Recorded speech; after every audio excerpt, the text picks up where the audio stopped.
ইন্না আনজালনাহু ফি লাইলাতিন মুবারাকাহ ইন্না কুন্না মুনজিলিন ফিহা ইউফরাকু কুল্লু আমরিন হাকীম।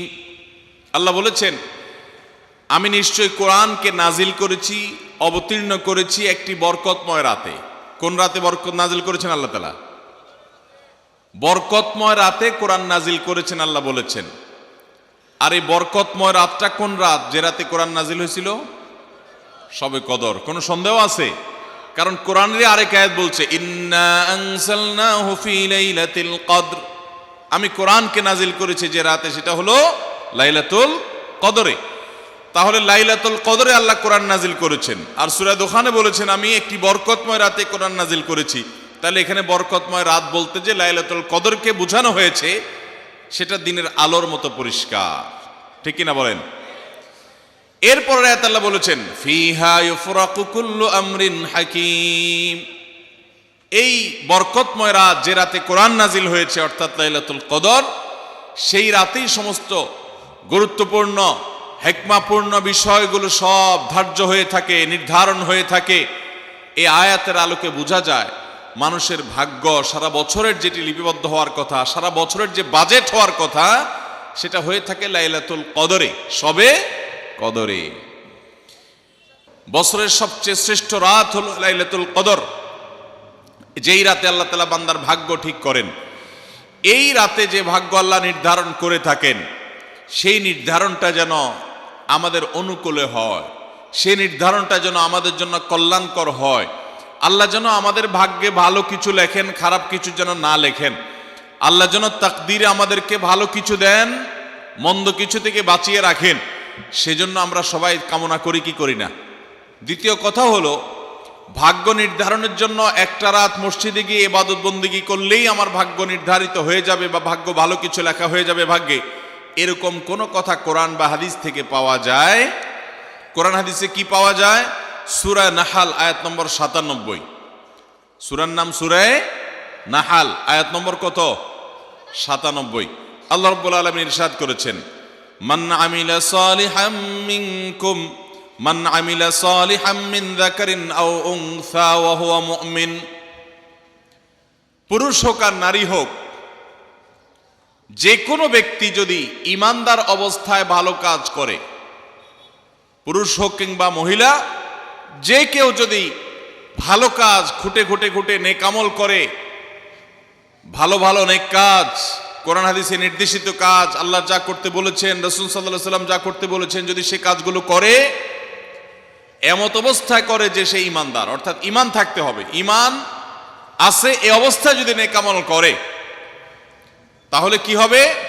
আল্লাহ বলেছেন, ফালানুহাইয়ান্নাহু হায়াতান তাইয়্যিবাহ, তাহলে সেই পুরুষ সে নারীকে আমি পবিত্র জীবন দান করব। কি জীবন দান করবেন বলছেন আল্লাহ? পবিত্র জীবন দান করবেন। এই পবিত্র জীবনে মানুষ সুখী থাকবে, এই পবিত্র জীবনে মানুষ সমৃদ্ধ থাকবে, এই পবিত্র জীবনে মানুষ ভালো থাকবে, নেক থাকবে। ওয়ালানাজজিয়ান্নাহুম আজরাহুম বিআহসানি মা কানু ইয়ামালুন, এবং এই ঈমানদার নারী পুরুষরা যদি নেক আমল করে, ভালো কাজ করে যদি সব সময়, তাহলে সেক্ষেত্রে আল্লাহ বলেছেন তারা যে ভালো কাজ করেছে ওইটার সবচেয়ে উত্তম বিনিময় আমি তাদেরকে দান করব। তাহলে এই আয়াত থেকে প্রমাণ হয়, যদি কেউ ঈমান আনার পর নেকামল করতে থাকে, নেকামল করতে থাকে, একদিনের নেকামল নয়, এক রাতের নেকামল নয়, সারা বছর জুড়ে সারা জীবন ধরে ভালো কাজ করার চেষ্টা যদি কেউ করে, আল্লাহ তাআলা তাকে পবিত্র জীবন দিবেন, সৌভাগ্যবান মানুষের জীবন দিবেন, সুখী মানুষের জীবন দিবেন।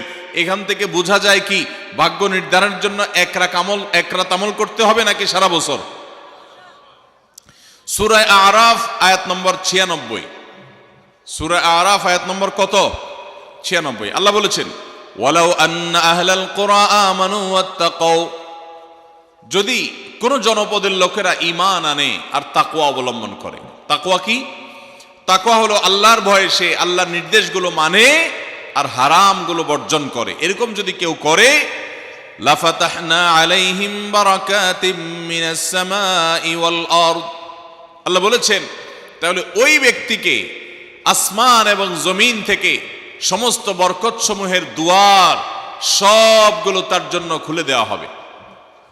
তাহলে বোঝা গেল মানুষের জীবনে বরকত নাজিল হবে, মানুষ সুখে থাকবে, ভালো কিছু তার তাকদিরে লেখা হবে তখন, যখন বান্দা নেকামল করে, যখন বান্দা গুনাহ থেকে বাঁচে, তাকওয়া অবলম্বন করে, তখন তার ওই এক রাত্রে গিয়ে আলাদা কিছু দোয়া বা বিশেষ পদ্ধতির কোনো জিকির আজকার এটার প্রয়োজন হয় না, বরং সে সারা বছর জুড়ে আল্লাহ তাআলা তার নসিবে ভালো কিছু লেখেন যদি সে বছর জুড়ে সারা জীবন ধরে নেকামল করে গুনাহ থেকে বাঁচে।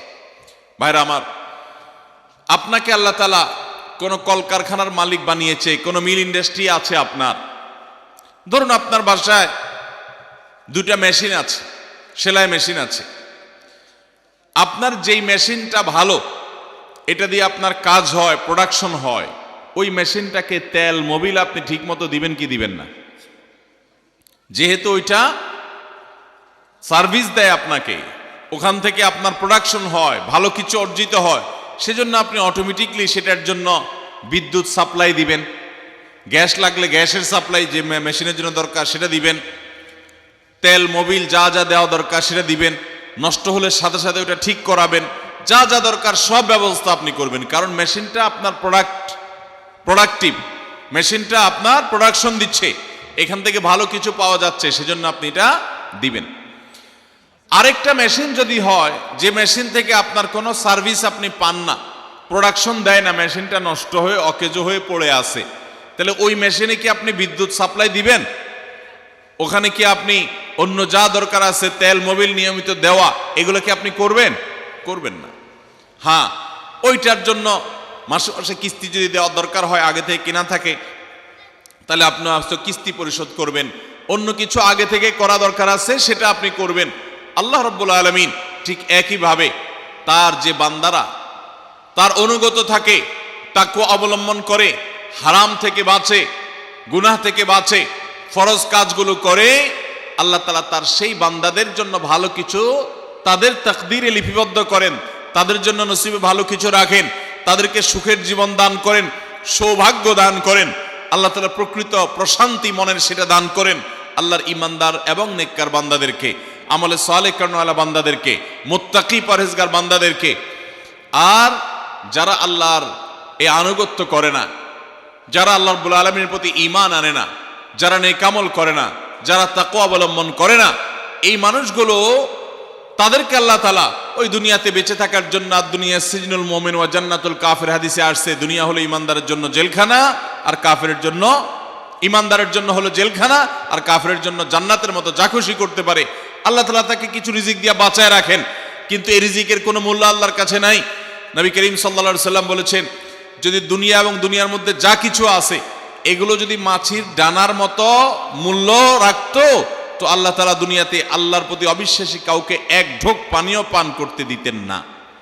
এখান থেকে বোঝা গেল এই দুনিয়ার যত কিছু আমরা ভোগ করি এগুলো আল্লাহ রাব্বুল আলামিনের কাছে এগুলো 2 পয়সার কোনো দাম নাই। বিশেষ করে যারা আখিরাতে বিশ্বাসী না, যারা আল্লাহর প্রতি ঈমান নাই, সে কাফেরদের জন্য এগুলো আল্লাহ তাআলা দিয়ে থাকেন, কারণ এগুলো সামান্য সময়ের ভোগ, অনন্ত অসীমকালের সুখ এবং দুনিয়ার প্রকৃত প্রশান্তি, এটা আল্লাহ শুধু তার ঈমানদার বান্দাদের জন্যই বরাদ্দ করে রেখেছেন। তো এই আয়াত থেকে, হাদিস থেকে বোঝা যায় যে ঈমানদাররা যখন নেকামল করবে তাদের জন্য আল্লাহ তাআলা নসিবে ভালো কিছু দিবেন, তাদের জন্য আল্লাহ তাআলা তাদের ভাগ্যে ভালো কিছু দিবেন, তাদের ভাগ্য সুপ্রসন্ন হবে। আর যদি কেউ বদামল হয় তাহলে আল্লাহ রাব্বুল আলামিন তার জন্য প্রকৃত প্রশান্তি, আসল সুখের ঠিকানা, সেটা আল্লাহ তাআলা তাদেরকে কখনো দিবেন না। মুহতারাম হাজরিন, অতএব আমরা যদি চাই আমাদের ভাগ্যে ভালো কিছু লেখা হোক, তাহলে প্রথম কাজ করতে হবে, আমাদেরকে নেকামল করতে হবে। ঈমান আনার পর কি করতে হবে? নেকামল করতে হবে। আল্লাহ আমাদের সবাইকে সে তৌফিক দান করুন। ঈমান আনার পর ভালো কাজ করতে হবে, নেকামল করতে হবে। আমরা যদি ঈমান আনার পর নেকামল করি, ভালো কাজে লিপ্ত হই, তাকওয়া চর্চা করি, তাহলে আল্লাহ রাব্বুল আলামিন আমাদের ভাগ্যে ভালো কিছু রাখবেন। এই ব্যাপারে একজন ঈমানদারের ঈমান মজবুত থাকতে হবে। আরেকটা উপমা নেই আমরা।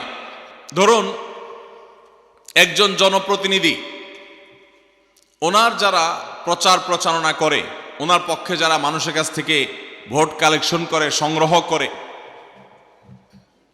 এই জনপ্রতিনিধির কাছে যদি কোনো রিলিফের মাল আসে, সরকারি চাল ডাল ইত্যাদি এসব যদি আসে, তিনি তার এলাকার মানুষদেরকে, ভোটারদেরকে, জনগণ তাদেরকে তিনি, যারা অভাবী, যারা এটার হকদার, তাদেরকে দিবেন। এটা তার দায়িত্ব, কর্তব্য থাকে।